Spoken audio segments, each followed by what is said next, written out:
Hey everybody, this is Brent, and you are listening to the Speaking of podcast. Today, it's another rendition of Headlines, where I sit down with Bradford Rogers, Anthony Moore, Shea Guptill, and producer Ron, and we talk about things that are happening in the world today. Ron cues us up with different headlines, and we discuss. Today's conversation was a lot of fun. I hope you enjoyed it as much as we did. Here it is. Check it out. This is Headlines. Welcome back, gang. Headlines, gang. Another Headlines. What, is that the best we got? I hope not. we need a new theme song.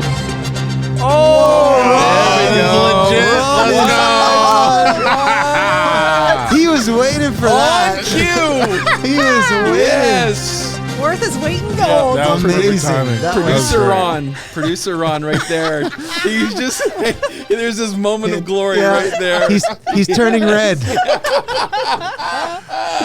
That was well played, sir. Well played. That's dope. Well, that's not going to be the only surprise today because what we'll be doing headlines throughout the year. We did that experiment, I don't know, last month. It was a lot of fun. People seemed to enjoy it, and just our kind of real-time reacts.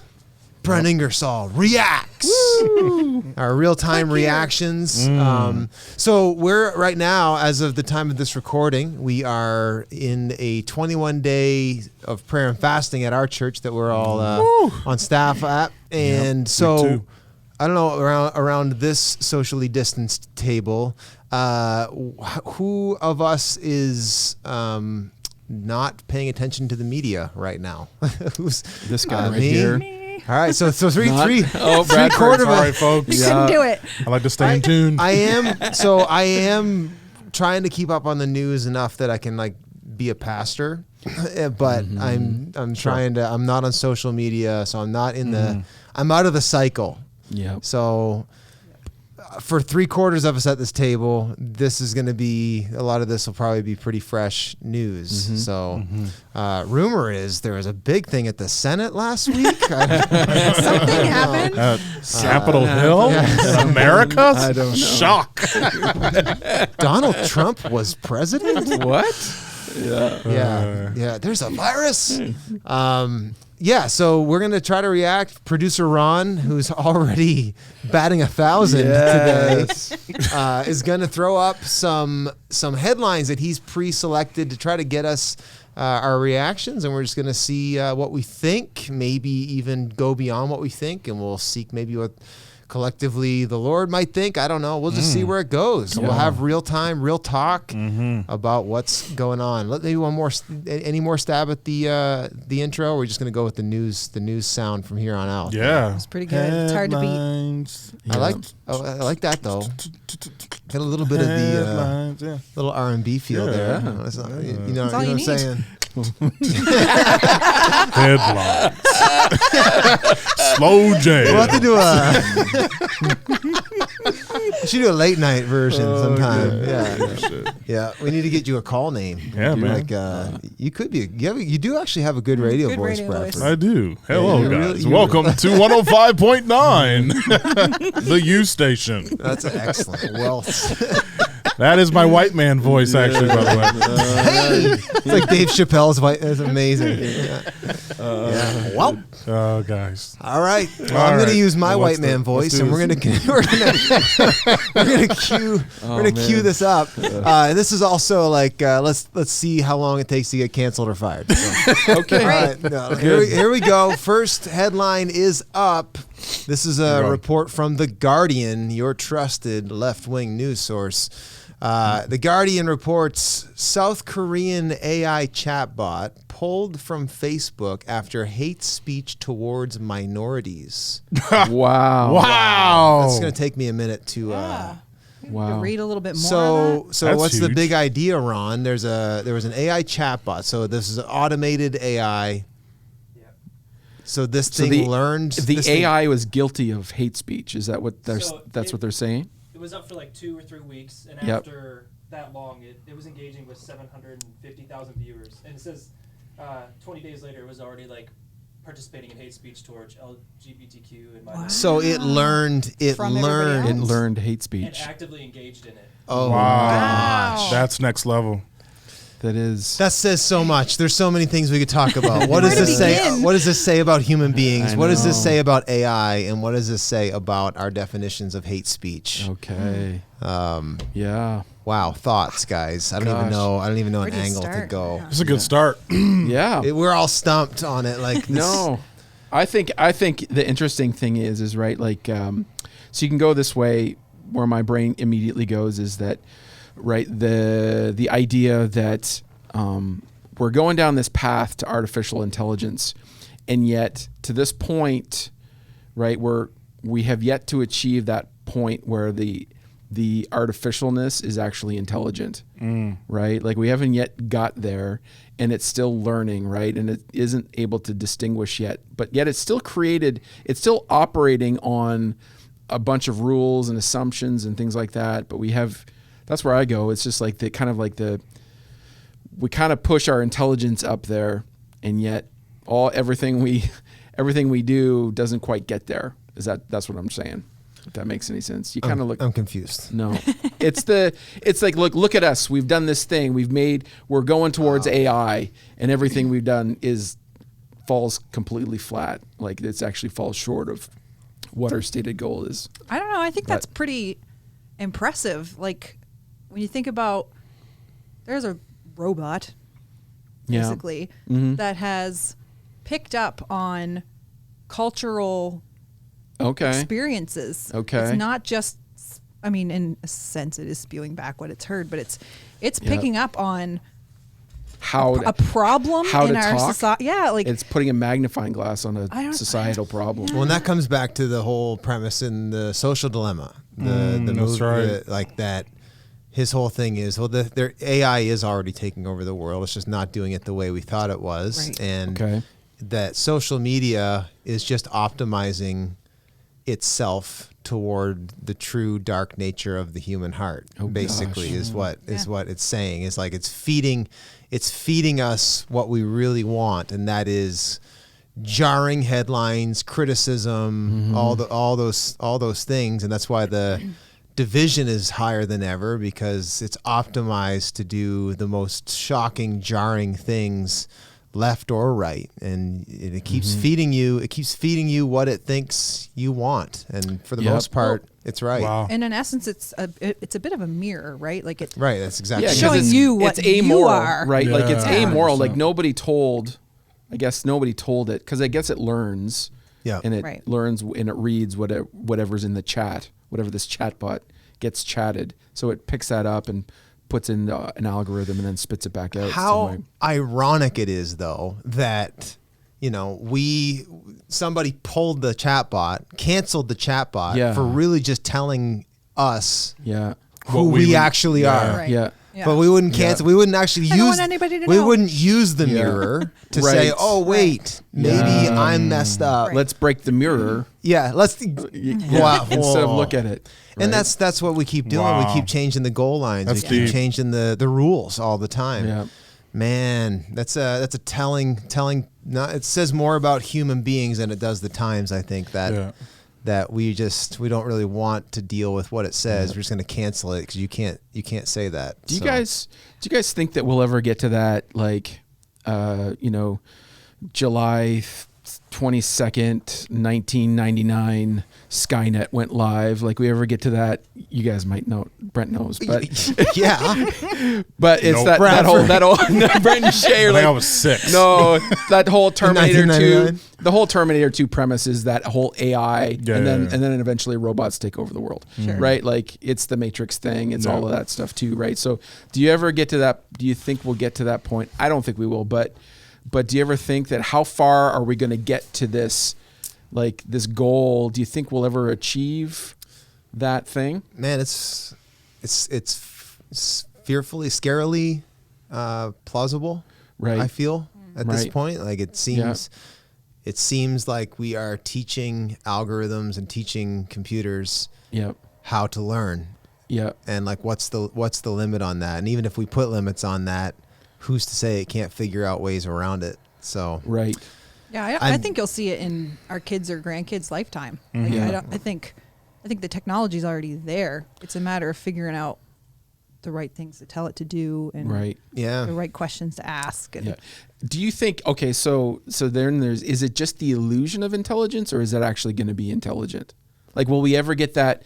We're never going to get, and here's where I'm going with it. The difference from humanity is that there's, we believe something God breathed, and it's like, it's the mind, will, and emotions that you can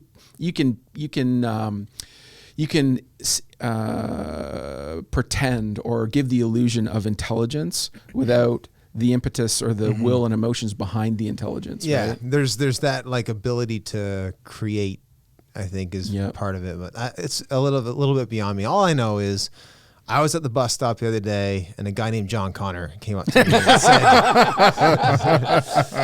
"All right, what do we got next?" That one was that was a tough warm up. All right, here we go. Here's BBC News is reporting climate change. U.S. emissions in 2020 in biggest fall since World War II.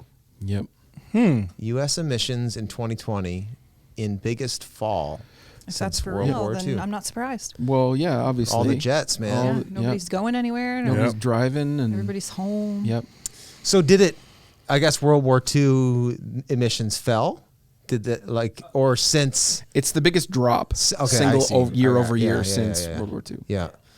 Well, that's not surprising. I mean, let's talk climate change. Jeez, Ron. Everybody's favorite topic. Another one. Ron is wanting to get us. Russ's master plan is going to get us all fired. He's going to take over. Yeah. Climate change. Okay. Hate speech. All right. So let me just throw out on the table here that according to Facebook would basically tell you that conservatives are going to lean towards saying climate change is oversold and maybe we don't have that much to do with it. How dare you? How dare you? That's one of the worst clips of all time, Greta. Yep. And then liberals tend to think that, man, we've got to save the day here. And we're gonna change our behaviors and save the world. Yep. And I imagine the truth is somewhere in the middle. But what are our thoughts on climate change? Is it man-made? Is it man-enhanced? Is it not a thing? I think we're not helping it. I don't know that it's specifically man-made. I think there is some natural element there. Right.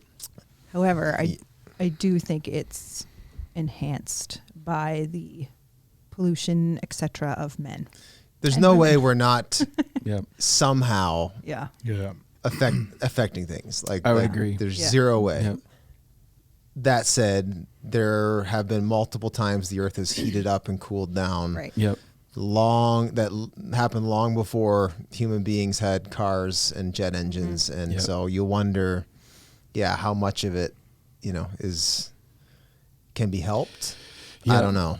Yeah, the biggest part that drives me is the alarmism, right? Like I think, it's that how dare you, right? Like the alarmism really, and I think that we think, and especially like the way the world is now, and especially like we actually think that,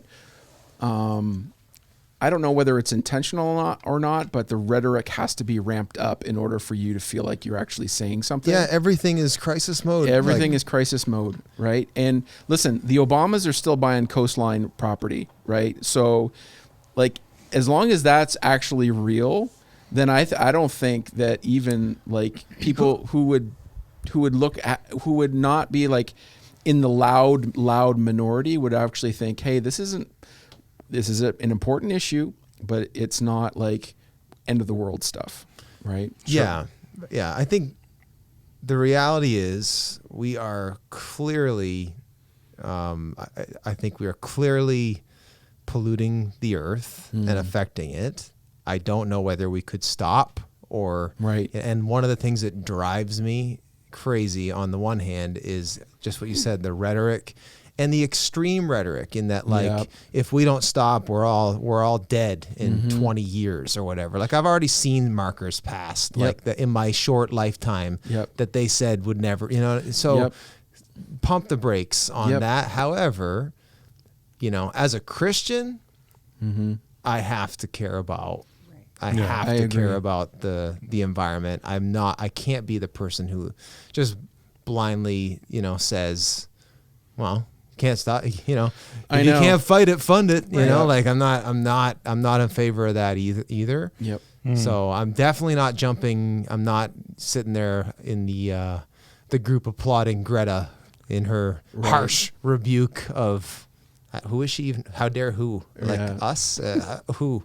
Yeah. I'm not in on that. I'm also not in though on the ultra right, conservative, doesn't matter, all that. So I think it's a complicated thing that, again, it's so hard to get to the truth of these conversations because it's shrouded in miles of media spin and political motives and all those things. But when you mentioned the Obama, they're still buying Coastline or whatever. I don't know. I'm assuming you saw that in the news or something somewhere.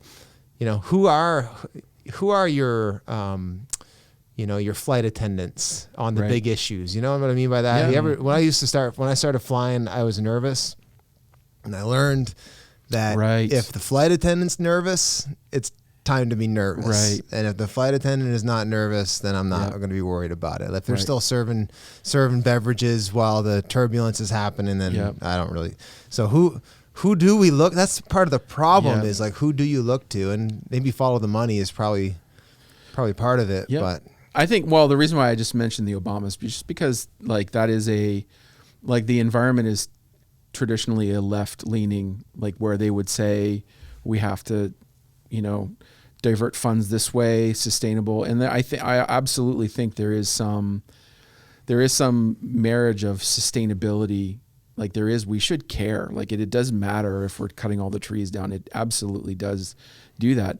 But we have these two extremes on both ends. And the reason why I just say the Obamas just because they would be in that environmental, they're the ones, the people saying that the coastlines are going to be flooded and all of those things within 10 to 12 years, right? They're the people saying that would definitely be on the left, and the Obamas would be on the left. And the fact that they're still buying coastline property would give the implication that it's maybe not as dire as all the loud people are saying.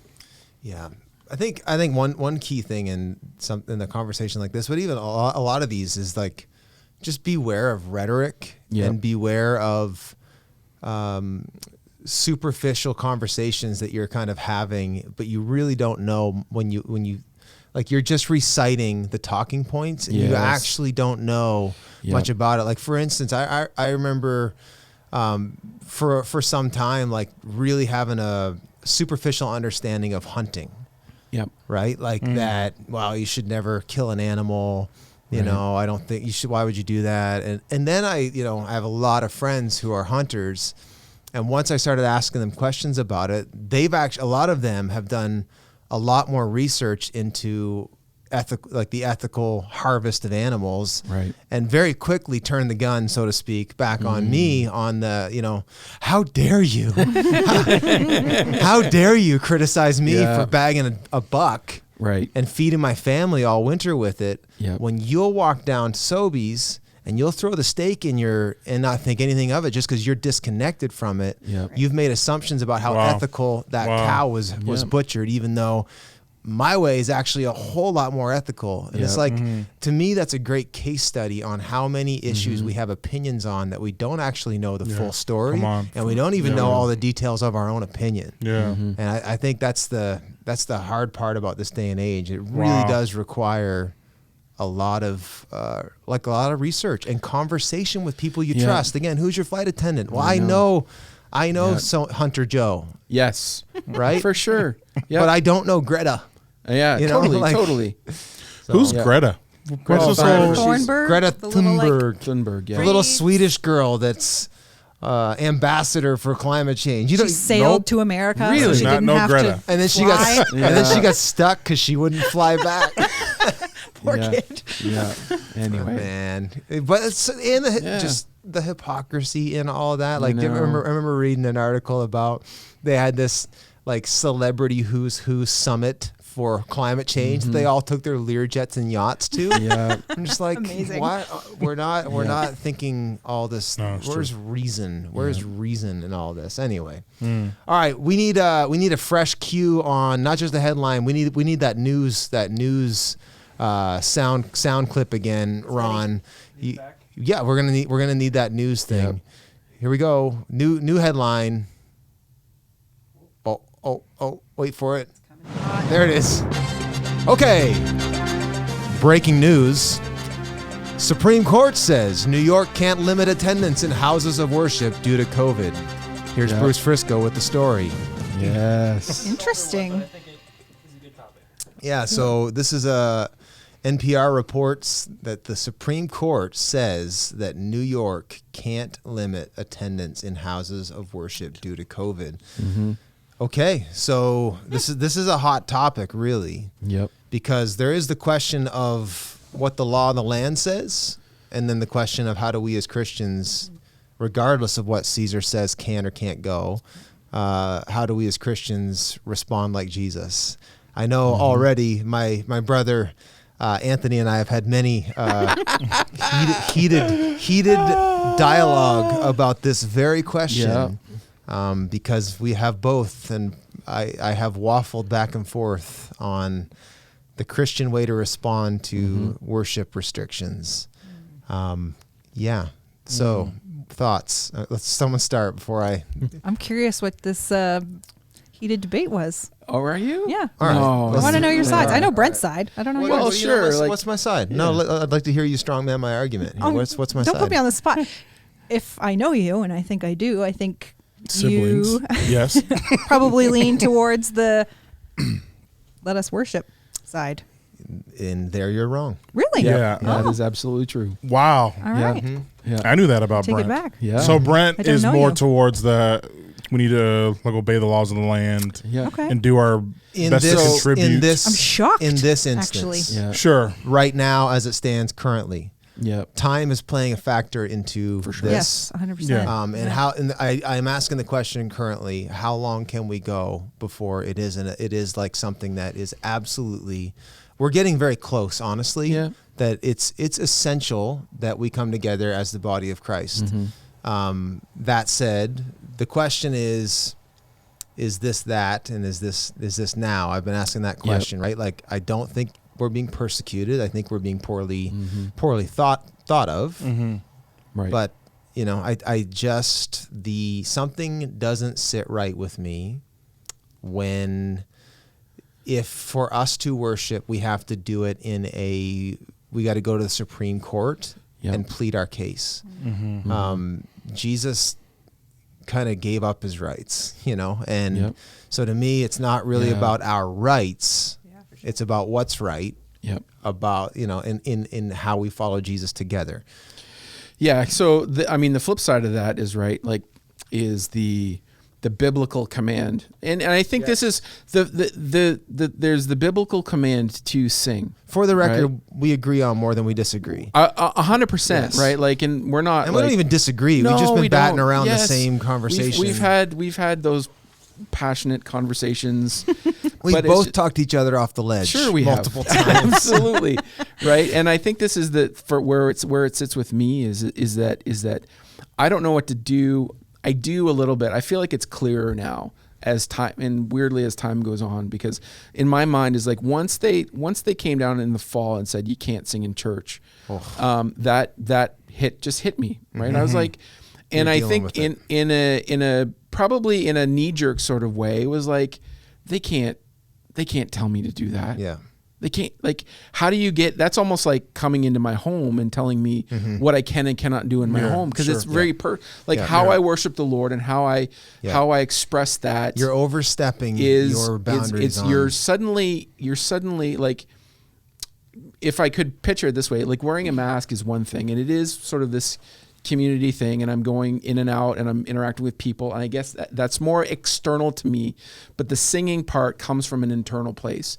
And if you're telling me that I can't do that, or you're at least curtailing or somehow inhibiting the way that I sing specifically, then that I have all kinds of it just provokes or evokes something in me. And that's part of where some of our heated conversations have been. And heated is one thing; it's more passionate. Yeah. But I would say like from that perspective, having time to sit and chew and sort of to stew and steam on it a little bit, I have realized that I could actually fight for singing from a place of rebellion. Like I could actually say, like I could actually do the right thing in the wrong spirit and actually have that be the wrong thing. And that's where we've landed, I think, in agreement on it's how do we proceed. For sure. There's questions of like what to do and all that, but the how is the Christ piece there. And it's like if there's a spirit of entitlement or rebellion or demanding of rights, to me that's gotten out of the lane of imitating Christ. And so we got to figure out a way to. Someone is blowing my phone up. We got to figure. It's your husband, actually, Shea. I take no responsibility asking, for that. Jay, Muir, and AJ about tech gear. Why are you texting me about this? Anyway. So it's like it's the heart of the law. So for sure. Yeah. And go ahead.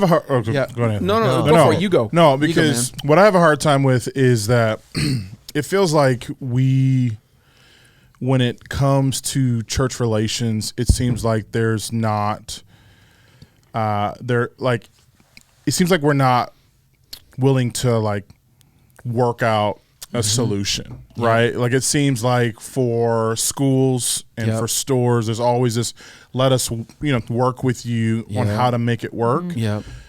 But with churches, it's like, bam, you're done. Or, you know what I mean? And so for me, that's the area that I just can't seem to vibe with, is that there's not like a working along. If I could be devil's advocate though, maybe I'm wrong. Well, I have felt that way too. I've felt that they aren't thinking through the implications on what this means to a Christian and to the Christian community. As someone now who is dealing with it on a personal level, having to deal with the restrictions of the government, particularly my daughter is at a school that her class has a confirmed case, and so her whole class have been quarantining and like, again, bumping up against a plethora of just rational things that you would think they would have thought through that they have not thought through. And so as frustrating as that is as a parent, if I translate that over to the church, it helps me at least see this isn't as personal as it feels. Right. Sure. It's lit. God bless them. They're doing their best. And this is a brutal time. And I have a small glimpse of what it would be like to legislate and make decisions that are the best for everybody. Even just doing that within our little church is a big challenge. So I can't even imagine how complicated it would be and how many variables there are to every decision. You move this and all those pieces go. That said, I think we're all feeling the frustration of this makes no sense. Like you haven't thought this through. Right. And however, what's helped me anyway in my personal experience has been, it at least has removed some of if there was a sense of we are being unfairly treated, this is an attack on the church. I don't think it is. I don't think it is an attack. In fact, governments are encouraging us to worship online, right? So it's not like they're saying you can't worship your God. They're just saying we don't want you to gather together. Now, you can't worship in community. Yeah, what they don't understand is, what they haven't or can't think through is part of us worshiping God is coming together, and they don't understand that. And here's part of, just to jump off the part that's not well thought out or well thought through, is this reality that, like, in my mind, all the restrictions around the restrictions around church and gathering kind of like invalidate themselves as long as the grocery store is open, as long as the mall's open, as long as gas stations are open. Like you have these places that could entirely be super spreader locations that really, like the church, like we're doing the best that we can, but there's a lot of ways that we would to a lesser degree be a place where you could actually pass things around, right? Like, and so that's like as long as those things, as long as I'm grabbing a bag of bread that I don't know, 2 minutes before or 5 minutes before that somebody else has grabbed a bag of bread, not to evoke fear in it, but like I can't like if I go down that road, I'll my mental health will fall off a cliff, right? But but as long as those factors are in place, I don't think we as a society can some of these restrictions don't make sense. And I think we just need to, I think a lot of people think that way, but they don't want to say that because we're automatically, as soon as you say, well, I don't know if that's a good idea, then automatically somebody says, people are dying, and then you feel like a jerk because you suddenly can't think rationally and reasonably. You must think all of this thing, you must think of the vulnerable, which you have to do that, but also we were talking about this, like I have in my family on my wife's side, there's an elderly lady in her family who is in a home who can't see any of her children, and she's essentially lost her will to live. And what do you do about that? Right. Like that's like it's not cut and dry, right? The treatment's worse than the disease, right? There's a bunch of people that would rather have COVID and see their family. 100%. I think here's the important part, and this is what I'm trying my very hardest to manage as a Christian, and I think we, the church, need to have this, is we need to see these government restrictions. If we're frustrated by them, that's fine. I am too. But we need to see it as maybe irrational, but not malevolent. And it's like it's really important that we don't allow our hearts to like take offense to it. Like it's not like we got to guard from the spirit of offense. I'm as frustrated. I'm shaking my head. I wish I could sit down with some leaders, as I'm sure everybody does, and like, look, have you thought of this? But that's different than you're out to get me, and you don't want us to worship. And there is there's an era that in the church has been guilty of that. Of just like, we demand our rights, and you can't silence us, and that doesn't sound like Jesus to me.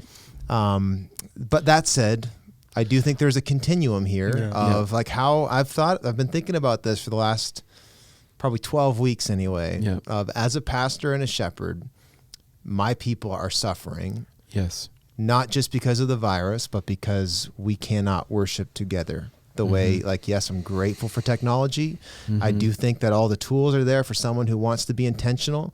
But there is a point where it's like, what drove the church in Rome to risk life and limb to go underground in the catacombs so they could worship together? Because there comes a point where, man, I just think, God forbid this runs another 8-12 months. Like we're heading down that road though of where is a bridge too far where it's like, I'm sorry, government, arrest us then. But it comes down though to the heart level of, I'm not doing this to spite you. I'm not doing this because I think you're out to get me, but we must do this. And I think the one of the telling things for me was, if I'm responding, who do you think you are?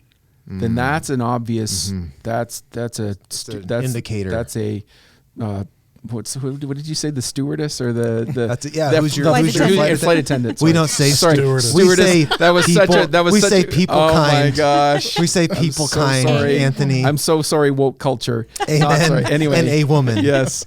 Anyway, but I just like that's my flight attendant, right? Like if I just, and it's hard to see that because I got to be looking at myself. I have to look at the mirror rather than break it. To see that offense, because really that's when I say, who do you think you are?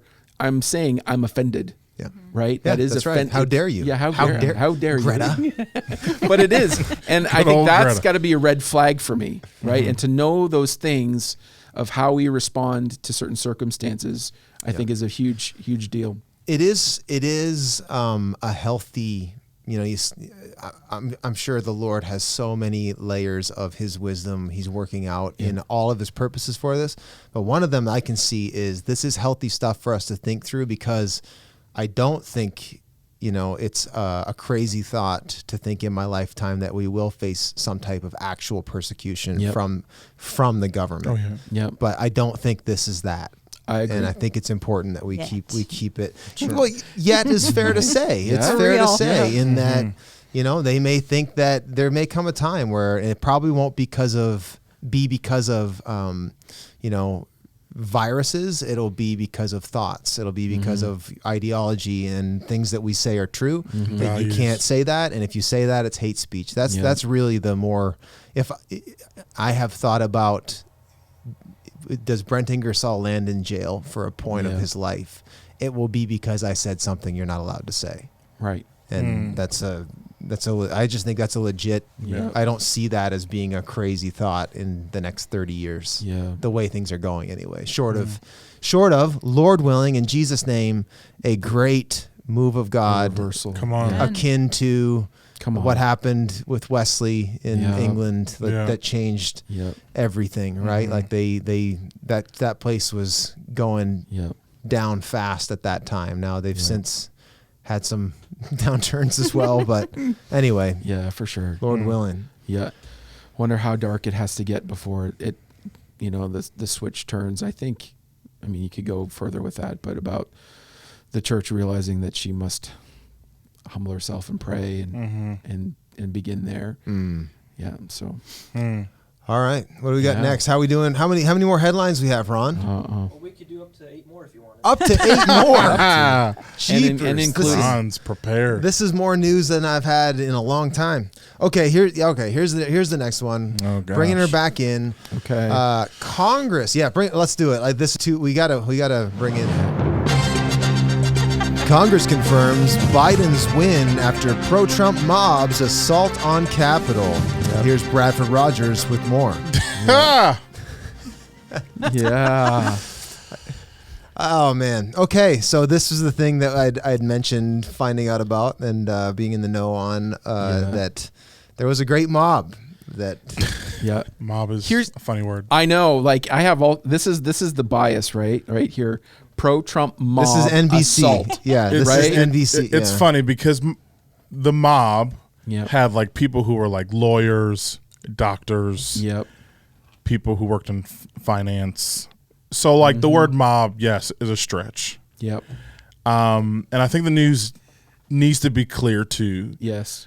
Of the people who are extreme. Yes. Not per se Trump supporters, because I don't want to say that either. Because you're saying you're including the whole. Yeah, that's what I'm saying. Extreme. I don't even know what to say. Now, as a American, like this hurt me, right? Sure. Like I love my country. Shocking. You don't want to see that. You don't want to see that crap. Yeah, like like you love what we stand for, what we believe for, and so so this was a bit disheartening. A bit exaggerated, sure.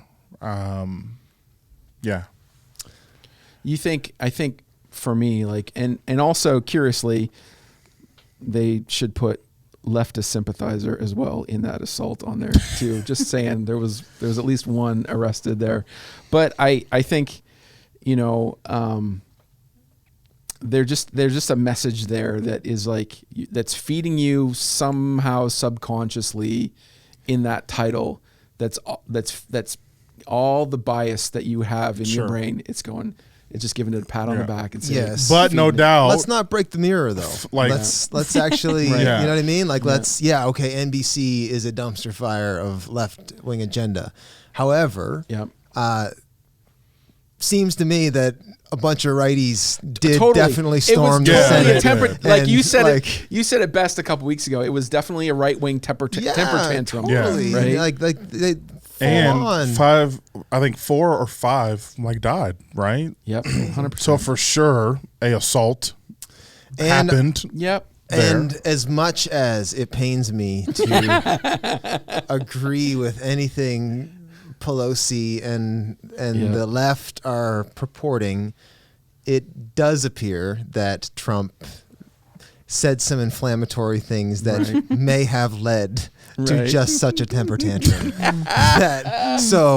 Let's just if we can't be the ones that come out and say, that's what happened. Yeah. That guy's a giant jerk, doesn't care about what he says, and he full on incited this, and his freaking crazy tip of the spear cronies went in and lit the place on fire. Yep. You know what? But let's also be the first to pump back and say, and we've also seen dozens of left-wing temper tantrums all year. I remember Pelosi ripping up the speech right behind him. I've seen a bunch of Antifa craziness. Have you ever heard of Chaz? Oh my gosh. So it's just, I wish there was just, the media is such a freaking problem. It is. Like, I just wish there was some vanilla, boring, Just give me a dictionary. Totally, like, just read it out of a dictionary. Can there be maybe we should start our own news source that's actually read by like a Stephen Hawking voice, and it's just like today there was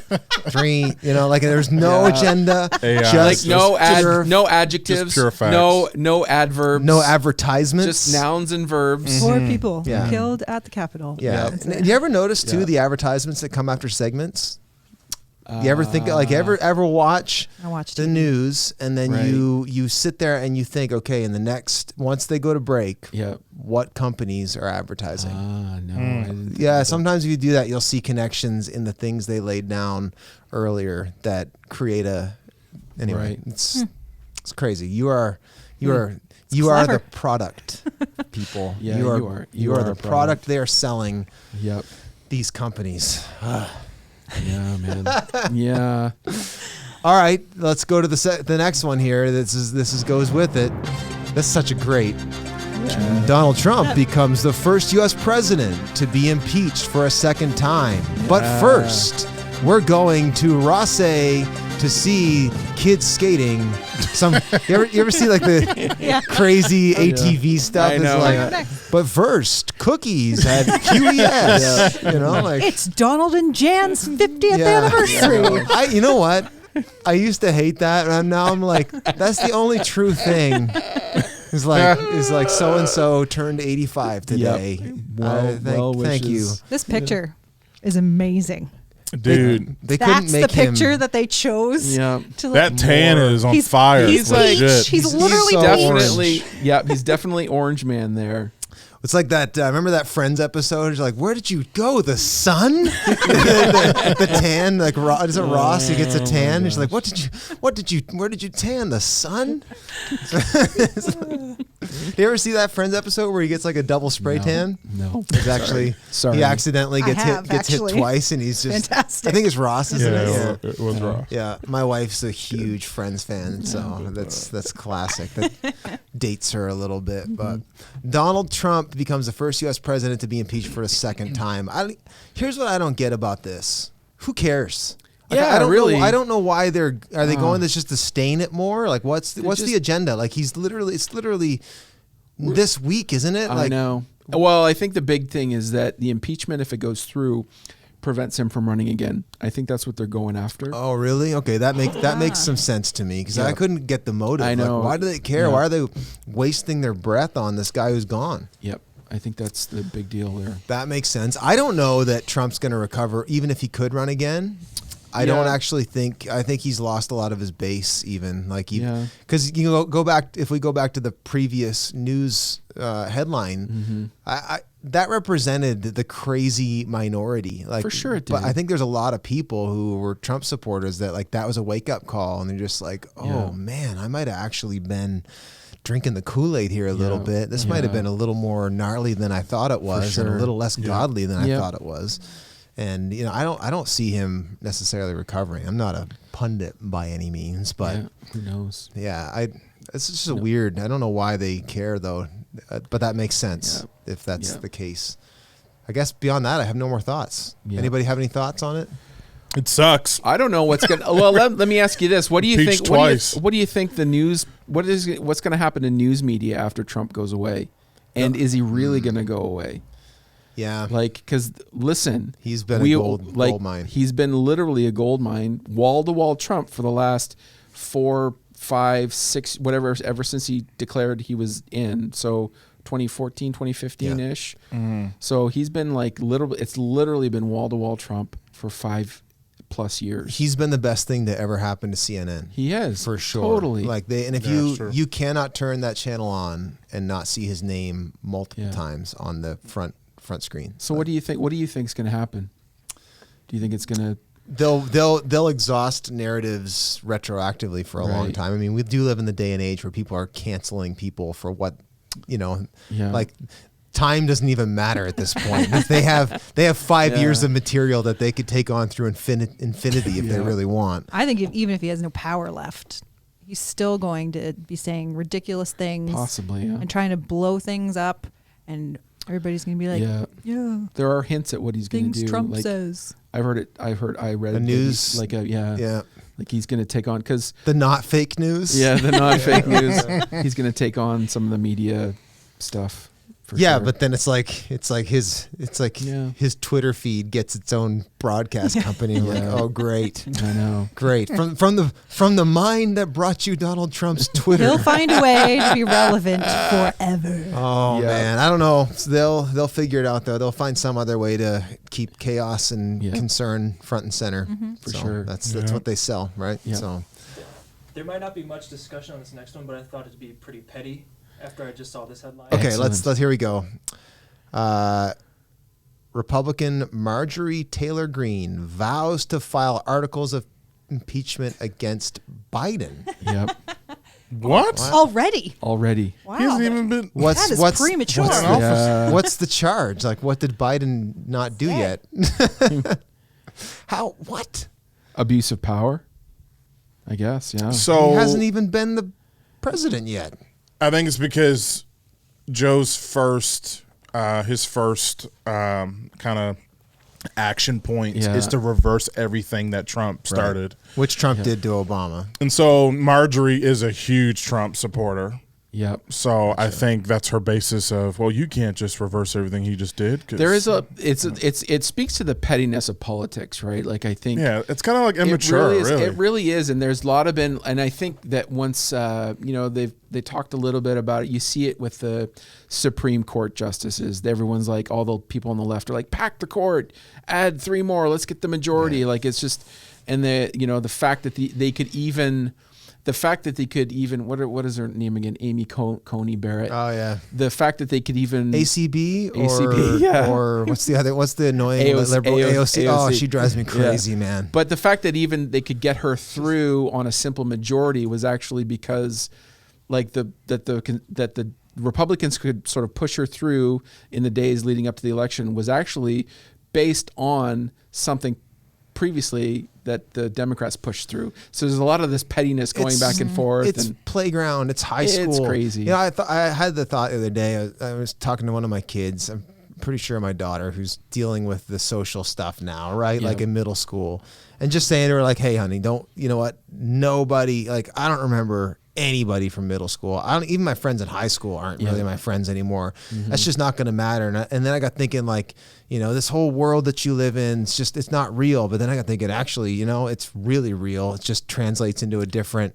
that whole like the cool kids and what you can say and what you can't say. And like that's just mirroring what we're doing, in quote unquote adulthood. And it's like that's where you see it on full display. The same politics that run the world, you can find them in high schools and middle schools.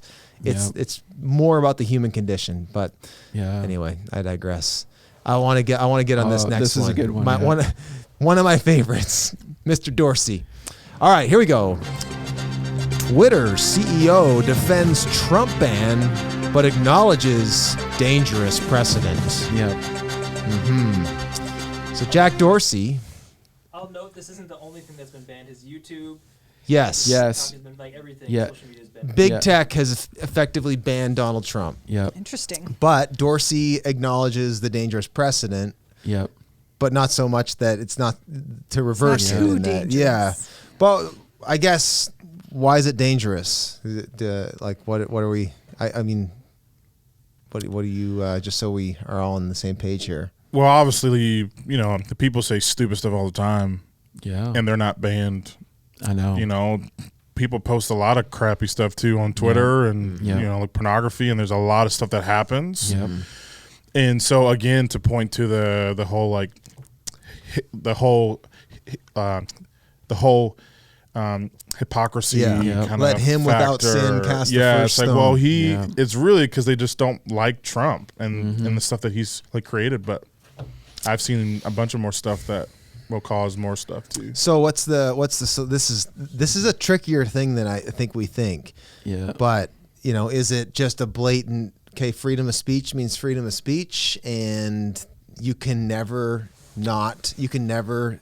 censor something or say that can't be said, or is there a line that it's like, no, you actually can't say that, or it's Right. gonna. I think my take on it is that I actually think that there's actually reasonable laws in place, more so in America than there is in Canada, because Canada actually has hate speech laws in place. And the problem that I have, and I think I have the take is someone like Jordan Peterson would have a similar take, is that it's that you can. It's the fact that hate speech is subjective. That's right. Like, yeah. who defines hate speech? And when we get into this, there's definitely this school of thought about words being violence, right? There is that when we get into that slippery slope, then all of a sudden, it plays out to a place where if you say something that I disagree, I can call you something and imply that that's hate speech and have you dealt with in a certain way. And that's the slippery slope. And the sort of the opponents to that point will say, well, okay, let's be reasonable here. But you can't, if you have non-specific legislation and it's sort of a gray area, then it's high, and the law should never be subjective. It's subjective enough, even in its objectivity, right? Like, we have to work really hard to make it objective. But the laws and legislations that are subjective are the worst. Then it's like, then you find people who, rob a store because they're hungry for the third time, and they're sent to jail for life in prison or something like that. I just think that there's a really slippery slope in this. 100%. I agree. And I think part of that, like a piece of that puzzle in that slippery slope, is somebody who is in a position of power. Yeah. You have a certain amount of responsibility because you have people who are following you and you have people who are listening to you. Yeah. I think that's part of his dilemma with pulling Trump. Yes. It's like he has a fault. Like, how many millions of people follow him on Twitter? Right. I could say the same thing and I have 14 followers. Right, it's not for going to sure. make the same impact, but there is a level of, when you reach a certain level of power, and I don't know how you decide what that is or who gets to decide what that Influence. is. That's the hard part, is like there needs to be accountability at some level for leadership. At the same time, the more, like, to your word, subjective, or the more, like, the deeper in the government goes with, limits and legislations on this stuff. Yeah.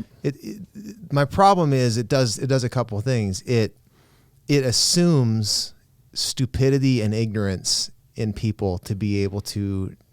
It really is assuming that if Trump puts something mental, that everybody's going to believe it, right? And they're just going to be like, oh, if Trump says jump off a bridge, we're all just going to jump off a bridge. And so I need to protect you because you're too stupid to be able to figure out that you shouldn't jump off a bridge if Trump 100%. Says jump off a bridge. And it's like, there's a level of, unfortunately, it's risky to let people live. But there's in order for life to really happen, like, and that's how God treated us. It's like, this is right and this is wrong. You're free to do whatever you want. Totally.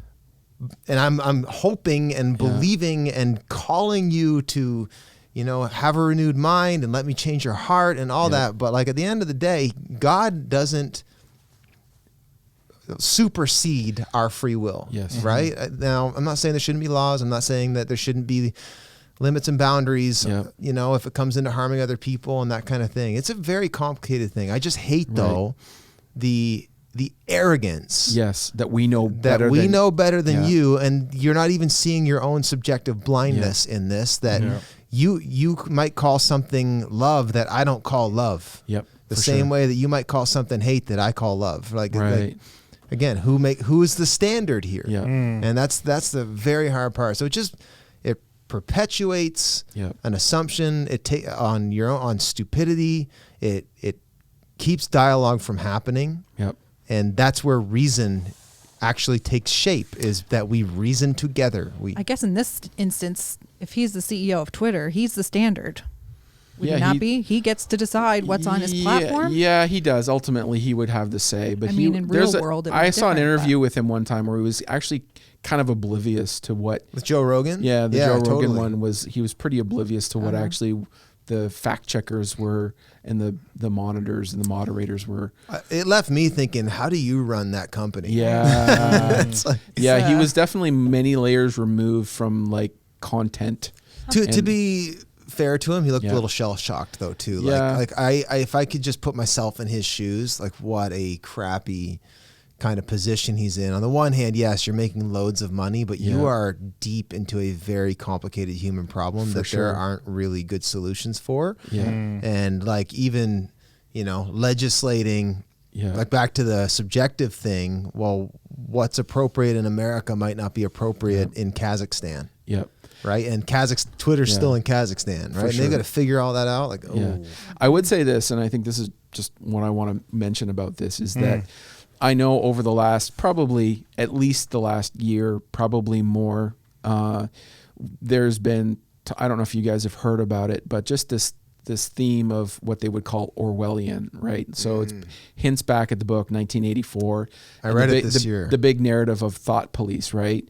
Like of all the things, like of all like the news and all that stuff, to me, in my mind, this whole social media deplatforming thing is like the greatest. It's like it's the thing that it's the most Orwellian thing about the times we live in, because they're actually saying like this line of thinking is actually, and we're actually going to shut what you say off, and we're going to prevent you from ever saying anything again. Yep. Right. And to me that's super dangerous, because it just brings this whole system of like, okay, but we can't say too much, or we can't say the wrong thing. And it does. And there's this other nuance of it being a private company. And it's like you agree to terms and services when you join this thing. 1984 is scary if you read it today, but there's also the flip side too. We're dealing with a double barrel shotgun here, because like Orwell's whole thing is on basically big government controlling everything. Like thought police and reshaping minds and all that kind of thing to make the perfect citizen. And then there's like the whole Aldous Huxley take with like Brave New World, where it's like everybody becomes one kind of symbiotic, community, which you're seing shades of that too. So man, there's some pretty smart people that are dead. I know, man. It's I pretty much just read dead guys these days. I don't trust a whole lot of people to be objective anymore. So I know. All right, let's do a couple more. This has been fun. We'll bring her in for a landing. And cue the music. I think, Bradford, you get this one. TikTok to tackle grooming with safeguards for young users. You are way better at that than me. Back to you, Rachel. Yeah, you're going to be the guy from now on, Bradford. I'm going to cue you because you do that so much better. TikTok to tackle grooming with safeguards for young youth. I don't understand. And by grooming, I think they mean like predator stuff. Oh, okay. Right? I thought we were talking about like hair and no. What's TikTok? Oh, come on. Oh wow! Oh wow! Oh, I'm just joking. Yeah. They tried to get me to go on TikTok. It didn't happen. Looks like they're raising the lowest age to be able to get on from 13 to 16. Right. which That's fantastic. Yeah. That's just as common sense. I'm sorry. If they're on earlier, there's stuff where you can't access, like your account is private, you can't access this kind of content. Right. Okay. What does it have safeguards on the fact that we're teaching kids to be overly self-conscious and getting validation from other people? Is it safeguarding that? So I don't think so. Boom. There it is. Mic drop. Done. and back to you, Rachel. I think I broke my mic. No, that is good. Like, at least I do think that some of these conversations are having an impact. Like even They the are. social dilemma and Yeah. stuff. There's an awareness growing. Yeah. You know, it's not just like some of us. There's a lot of us having those conversations Yeah. about. You know, I know as Yeah. parents, all of us are parents, and we're thinking those things through for our own kids. Like, Yep. we've drawn a hard line with our daughter. Like, Yep. she's gonna be 16 before We she's have. on social media, and Yep. we're just gonna be fine to be those mean parents if that's what it takes. Yep. You know, we watched Social Dilemma with her. Right. You know, I don't know if she agreed like with our decision, but I think she understood anyway. She's Right. like, well, that's why you're crazy. Okay. Yeah. Yes. But, Yeah. you know, just trying to, she at least knew that we're doing this because we love her. So Yeah. anyway, yeah. Any other thoughts on the TikTok? I think. Oh, go ahead. No, man. no, you go. No, No, I have go. lots of Yeah, I have no, lots go of things be. to say. I was going to say that I think our next concern will be our kids. Like, I think where our world and our society is heading is they're starting to like attack our kids. But I think with this, it does show that there is a like morality for our kids. Like, there's this like protection for our kids, and so for that, I do applaud it. Like, I do applaud the idea of like, hey, you know. Is it though, or is this being driven by the almighty dollar? And has there been a drop off in child subscriptions, and so they've figured out a way to open the gate to get parents that You are think it's to be more- to be- virtue signaling? Yeah, a little like bit? is it to Yeah. maybe make parents more comfortable? Like, oh, okay, I'll let my kid go on now if they're not going to be, you know, preyed Yeah. upon. Why on earth would you let a 13-year-old on TikTok is my Yeah, I question. Yeah, I don't What know. a terrible decision.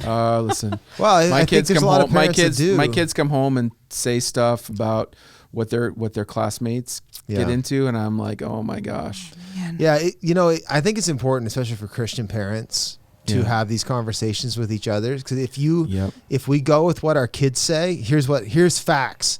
My daughter's the only person in her whole class Yeah. that Yes. doesn't have cell phone data, and she's the Yeah. only one not on Instagram and the only Yes. one not on Facebook. Yeah. Right. Then I talked to some of my other parents, and they're like, "Nah, Yeah. my daughter does not have cellular data. She Yeah. does not." Like, there are some of us that, you know, are in agreement on Yeah, that, and for sure. our kids aren't alone.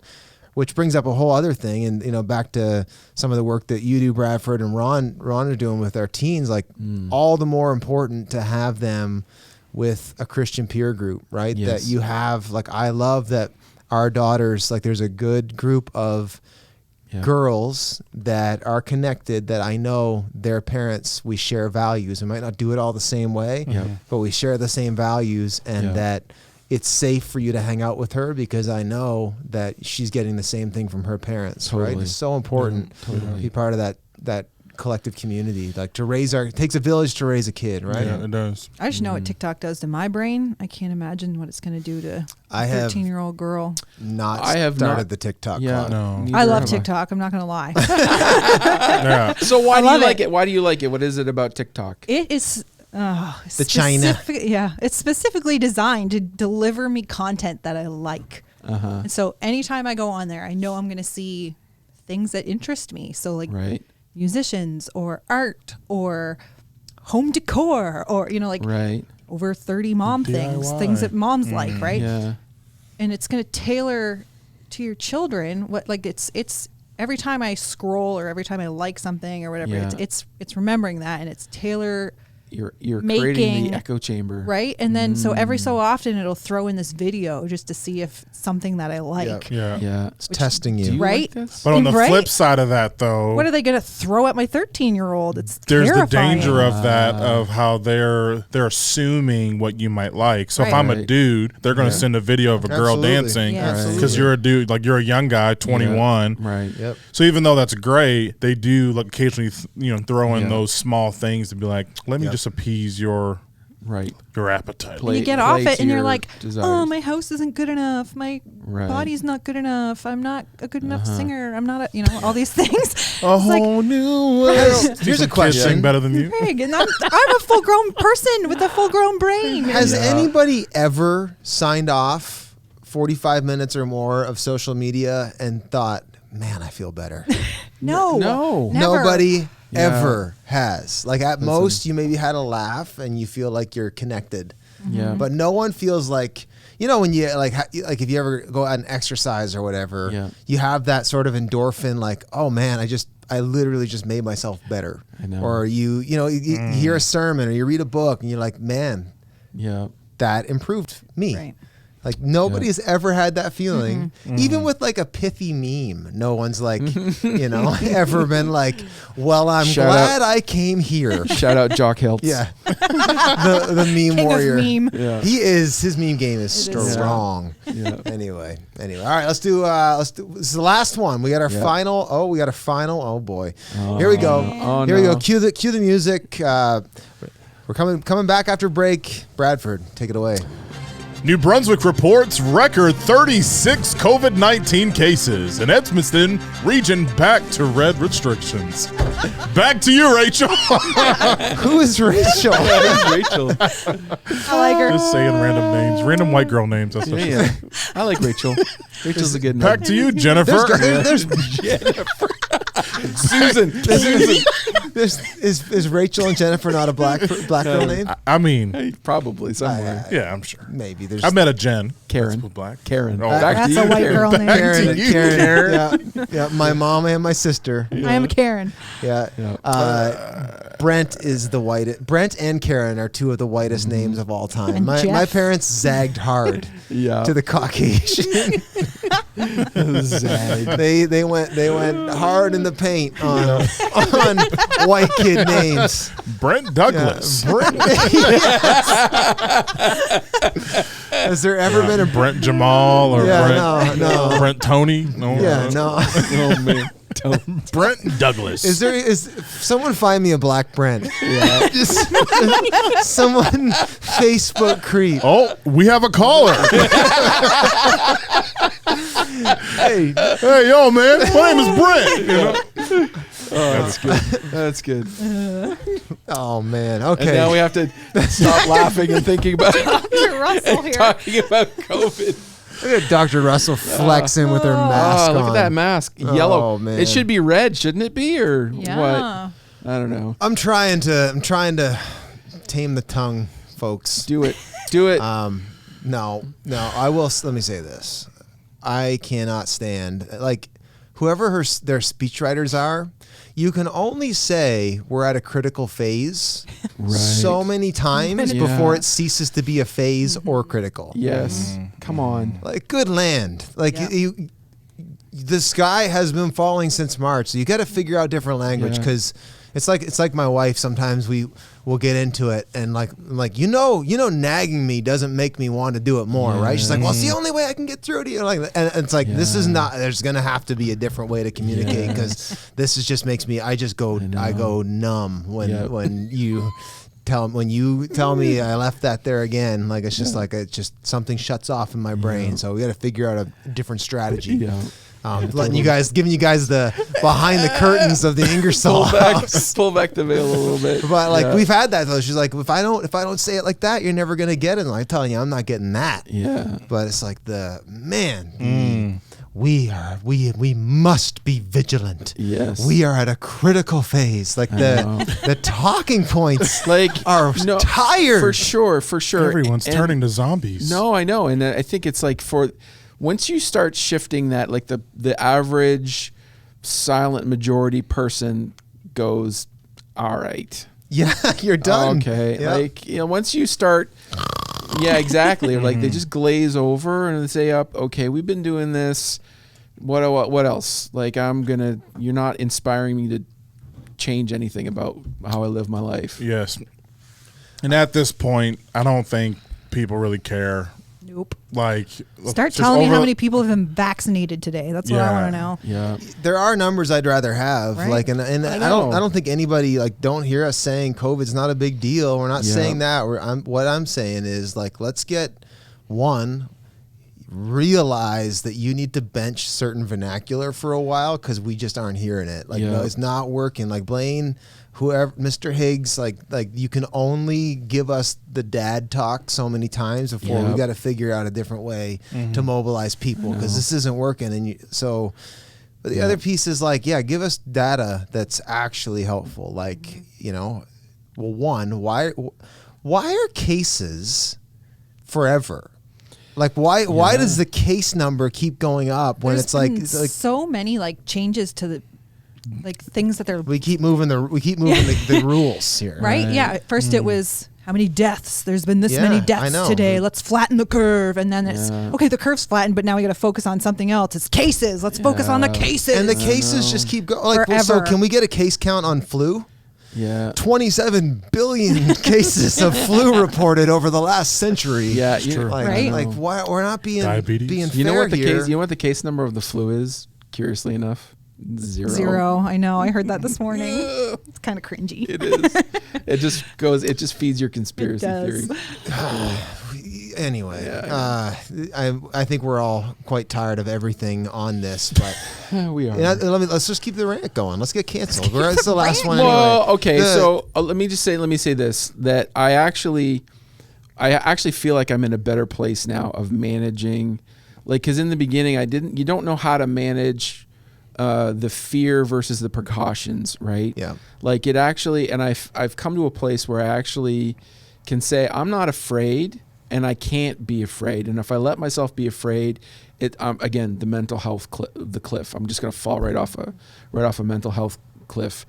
But I can also take the precautions, right? I can also go out and wear a mask. I can also listen. You want me? I'm going to go into a store. You want me to put hand sanitizer on? You're fine. I'll do the hand sanitizer, and I'll do it willingly. Yeah. And even if I not feeling great about it, I'll do it with a good attitude. No, it's for you have my best interest in mind here. Yeah. So I will do that, but I don't have to be afraid of it in order to take the necessary precautions of it as well. Sure. Right? Yeah, that's a good point. It's tough, and it's tough to manage intention, the legitimate threat that it is for certain folks that should matter to us. At the same time, manage that intention with the fact that, it says, New Brunswick reports 36 cases. There are 800,000 people in our little socially distanced province where we all have an acre, and most of us don't get that close anyway. Right. Let's just manage again, it just feels like everything is 10 out of 10 or 11 out of 10 on the criticality state, the critical state. It is exhausting, and to the point where it's you can only say the sky is falling so many times, and we just stop paying attention. I don't know what else you can do. We have lived long enough, talking about that skies, we have lived long enough and seen enough human history to know generally human nature, the way that we behave under certain circumstances, right? We know how we're going to act, and yet we still keep finding ourselves getting into these same ruts of it's just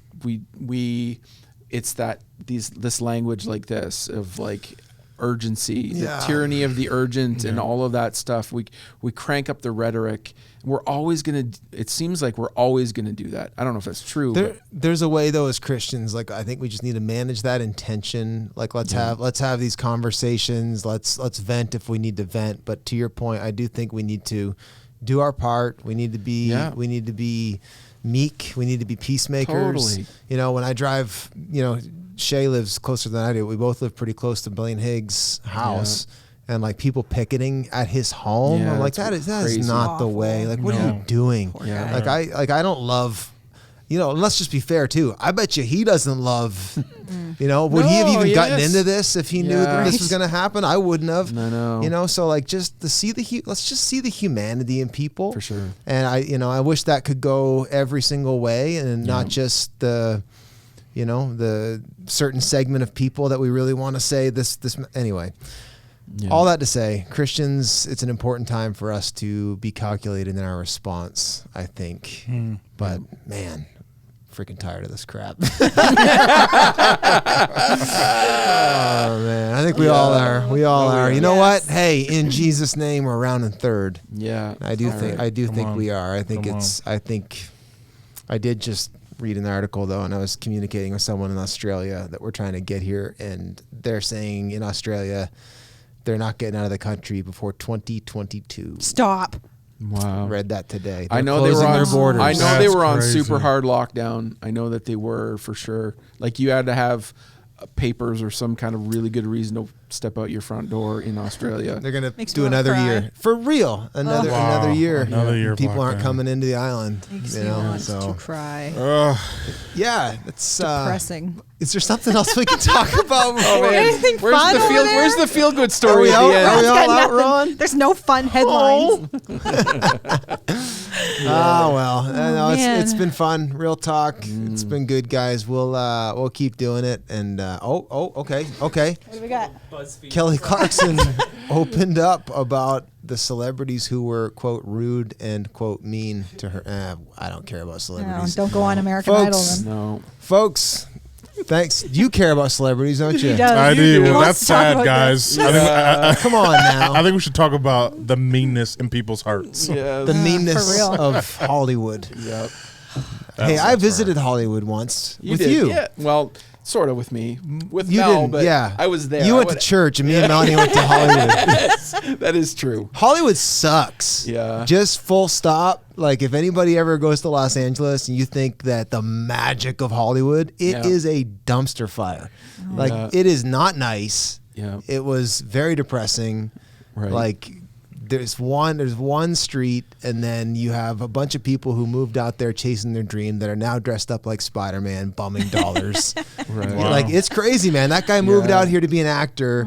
You're probably sleeping on someone's couch, and you're dressing up in a cheap Spider-Man costume, standing in front of the Kodak Theater, taking pictures. Like, it's a sad state. I remember seeing that. I think I talked about it in a sermon once. It's like, it's a sad state of what, the glory of the best, humanity can offer. It's weak. It's weak. And then I go back to this glorious conference where Worship moments where just God's presence is so powerful. And I'm just like, there's no do that comparison Yep. to glory. The glory of God and the glory of man are just not on the same planet. Nope. So I just want to be in that atmosphere again. I know. I know.